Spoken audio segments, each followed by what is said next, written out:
Hai, good morning everyone. Teman-teman mahasiswa program PMM dan mahasiswa reguler STK IPPKRI Jombang. Apa kabar semuanya hari ini? Saya harap kalian sedang berbahagia ya dan tetap sehat selalu.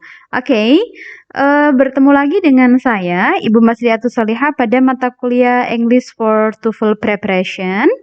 Pada sesi kali ini kita akan belajar skill yang ke-8 untuk skill reading.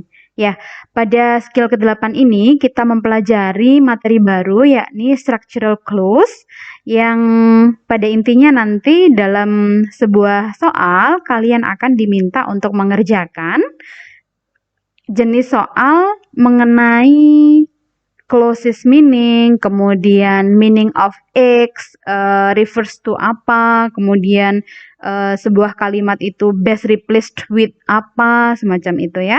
Nah, di skill ini, seperti biasanya kita ada 4 hal yang akan kita pelajari bersama-sama, yakni bagaimana cara mengidentifikasi pertanyaan tersebut, kemudian tipe-tipe dari structural clues itu apa saja, dan juga di mana jawaban itu berada, ya, dan bagaimana cara menjawabnya.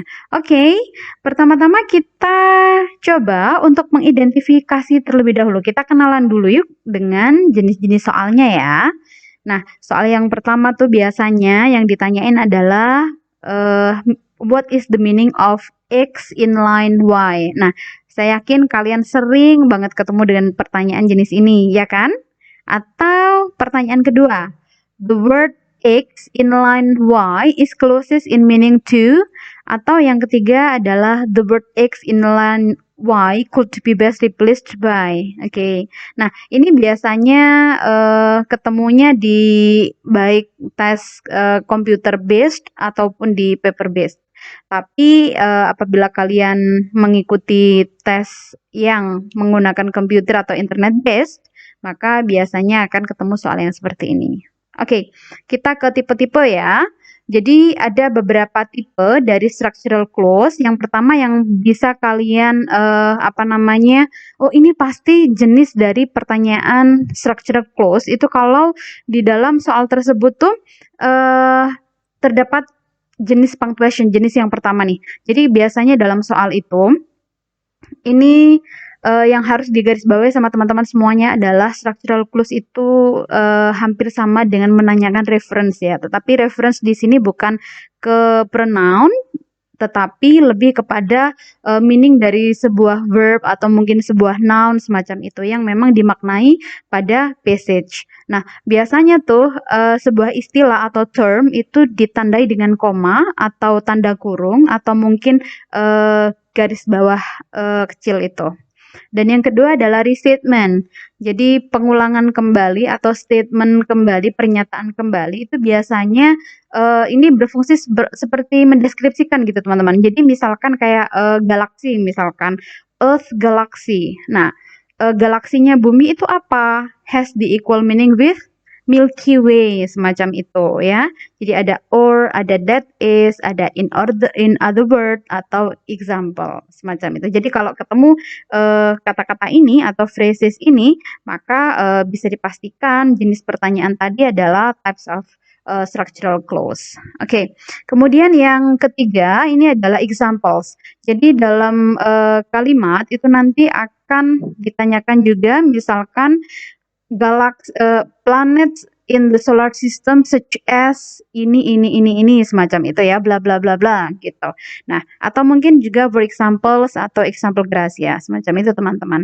Oke, kita cari tahu ya, gimana sih sebenarnya jawaban dari structural clause. Jadi sebenarnya informasi yang bisa membantu kalian untuk mendapatkan sebuah makna itu biasanya didapatkan sesudah ada punctuation di sana atau ada statement dan ada example ya. Kemudian bagaimana cara menjawabnya? Ini satu skill yang sangat penting saya kira. Jadi teman-teman harus bisa menemukan kata yang ada dalam pertanyaan harus ditemukan dalam passage. Artinya apa? Nanti untuk mengindikasikan ini teman-teman bisa mencari informasi yang ada dalam soal ya. Jadi dalam soal tuh biasanya udah dikasih tahu di line keberapa atau di paragraf keberapa semacam itu. Jadi langsung jujuk aja ke eh, petunjuk yang diberikan gitu. Kemudian locate any structural clues. Jadi nanti dicari dulu, kemudian selain dicari katanya ya, kata atau wordnya yang jadi pertanyaan, kalian juga harus menentukan itu termasuk jenis punctuation, restatement atau example. Kemudian read the part of the passage after the structural clues carefully. Ingat, yang harus dibaca adalah sesudah ada indikasi dari structural clue. Jadi kalau sudah ada koma, kemudian ada for example atau seperti apa tadi or semacam itu. Nah, itu tuh bagian itu yang dibaca. Kemudian tentu saja kalian harus bisa mengeliminasi jawaban salah. Ingat, karena dalam TOEFL itu pilihannya ada 4, jadi pasti ada 1 jawaban benar, 1 jawaban salah, dan 2 jawaban pengecoh. Oke, kita ke contoh soal ya teman-teman. Oke, saya berikan waktu. Kita kalau ketemu dengan passage yang seperti ini ya, kita nggak perlu waktu banyak sih sebenarnya. Jadi untuk satu soal itu biasanya hanya dibutuhkan 1 sampai dengan 2 menit. Triknya bagaimana? Triknya adalah kalian baca soalnya langsung cari kata kuncinya apa, cari kata kunci dalam jawaban dan langsung ke soalnya. Oke? 1 menit ya.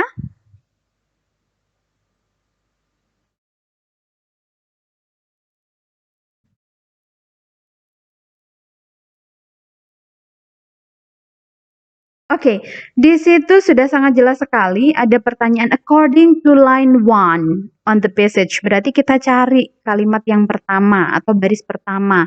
Dan kata atau keyword yang ditanyakan adalah teddy bear. Ya. Apa sih teddy bear itu? Apakah jawaban A, B, C, atau D? Kita lihat dulu sesudah teddy bear itu ada koma atau ada or atau apa semacam itu ya. Nah, kita lihat the teddy bear is a child's toy. Kemudian koma. Nah, child's toy ini dimaknai atau didefinisikan sebagai a nice soft stuffed animal suitable for cuddling. Oke, itu ya maknanya ya. Jadi ini tuh kayak restricted meaning gitu kalau dalam grammar. Jadi kalau misalkan ada koma atau hyphen atau parenthesis di antara sebuah term, maka bisa dimaknai bahwasanya makna tersebut adalah definisi dari sebuah istilah yang aforementioned gitu. Oke, kembali ke pertanyaan. Jadi ada teddy bear di sini. Di situ kata kuncinya adalah nice soft stuffed animal suitable for cuddling atau child's toy. Nah, berarti kita cari ya di sini ya. Seperti skill yang sudah kita pelajari pada video sebelumnya, di sana saya menyebutkan bahwasannya jangan mencari jawaban yang apabila jawaban itu kentara banget. Artinya kayak di copy paste semacam itu ya, atau kata-katanya memang sudah kelihatan banget itu diambil dari passage. Nah, itu biasanya adalah jawaban salah atau jawaban pengecoh. Nah, caranya adalah kalian cari sinonimnya atau antonimnya atau di parafrase. Nah, di sini kata-katanya adalah child's toy ya teman-teman ya. Kemudian diperkuat lagi child's toy itu apa sih? Ternyata a nice soft stuffed animal suitable for cuddling. So it has the same meaning with a plaything. Cute. Kita ke contoh soal yang kedua. Oke, melihat passage yang semacam ini kalian mungkin sudah pusing duluan gitu ya. But you do not need to be dizzy because of the passage karena yang perlu kalian perhatikan hanya kata kunci di sini. Nah, kata kuncinya adalah Magellan. Magellan Clouds in line 10. Kita hitung aja dulu atau mungkin biasanya pembuat soal itu sudah baik hati. Jadi di sebelah sini, di sebelah kiri dari soal itu biasanya sudah diberikan penanda ini di baris keberapa, baris ke-5, baris ke-10, baris ke-15, semacam itu. Atau kalau misalkan mereka lebih generous lagi, maka biasanya yang menjadi soal itu di garis bawah atau mungkin dicetak tebal atau bahkan dicetak miring semacam itu. Jadi ada penanda. Jadi kalian tidak usah repot-repot membaca keseluruhan soal. Oke, so 1 menit dari sekarang silahkan baca soalnya, kemudian difahami betul bahwasannya kalau dalam structural clause itu sesudah koma atau sesudah or atau sudah example itu adalah deskripsi dari apa sih istilah tadi semacam itu. Nah, nanti jawabannya tinggal di parafrase aja atau di summary aja untuk menentukan apakah jawaban A, B, atau C, atau D yang benar. Oke?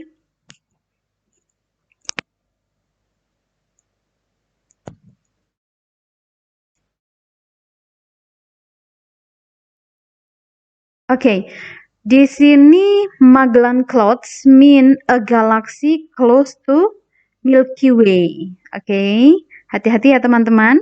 Ini adalah salah satu saya kira tema tentang scientific atau outer space ya. Jadi ini mungkin bagi beberapa mahasiswa atau mungkin bagi beberapa orang yang mengambil tes TOEFL tuh kayak tema yang asing semacam itu ya. Tapi kalian tidak perlu khawatir. Kenapa? Karena pada jenis structural clause istilah ini pasti didefinisikan atau diterjemahkan pada kalimat berikutnya. Oke, a galaxy close to the Milky Way. Di sini kalau misalkan di parafrase, mana tuh kalimat yang memiliki makna hampir sama dengan a galaxy close to Milky Way. Jadi ternyata dalam tata surya itu ada banyak sekali galaksi ya. Salah satunya adalah galaksi Milky Way dan ada lagi yang namanya adalah Magellan Clouds. Apa tuh Magellan Cloud? Yes, very good. Dia adalah galaksi yang paling dekat dengan galaksinya Bumi. Nah, galaksinya Bumi itu apa? Tata surya kita tuh adalah Bima Sakti atau Milky Way, semacam itu. Oke, kita ke skill berikutnya teman-teman. Di skill ke-9, determine meaning from word parts. Ya, apa nih ya? Oke, jadi ada beberapa kata yang sebenarnya mendapatkan imbuhan lainnya untuk membentuk kata yang berbeda. Misal kayak ada malpraktek artinya berarti prakteknya salah atau error semacam itu ya, terjadi kekeliruan atau ada malkonten, malware semacam itu. Oke, nah dari kata-kata ini biasanya memberikan notion atau memberikan kesimpulan yang berbeda atau makna yang berbeda semacam itu. Nah, ini harus apa namanya, harus latihan kalian, harus banyak-banyak ngebaca soal, harus banyak-banyak ngebaca passage biar lebih apa namanya, familiar dengan kata-kata yang mungkin bagi beberapa orang itu membingungkan. Oke, seperti contoh di sini. Subjugation di line keempat has the closest meaning with. Nah, kita cari subjugation ini. Subjugation itu ada di line keempat. Ada di line keempat. Ya. Oke, kita cari line keempat. Nah, sesudahnya dari subjugation, ini ternyata kita diberikan petunjuk ya. Oke. Jadi subjugation mungkin bermakna religion, flag, control, atau agreement. Karena ternyata sesudah subjugation itu ada beberapa negara. Ada Cuba, ada Mexico, and also Guatemala. Tetapi ini merujuk kepada Spain, ya, Spain's quest, ya. Oke, jadi it has the same meaning with control ya. Jadi pada tahun itu tuh si negara Spanyol ini mengontrol atau menjadi negara induk dari beberapa negara persemakmuran yakni Kuba, Meksiko dan juga Guatemala semacam itu. Oke, contoh selanjutnya teman-teman dominance over. Nah, dominance over di sini ada di baris kelima has the closest meaning with apa ya?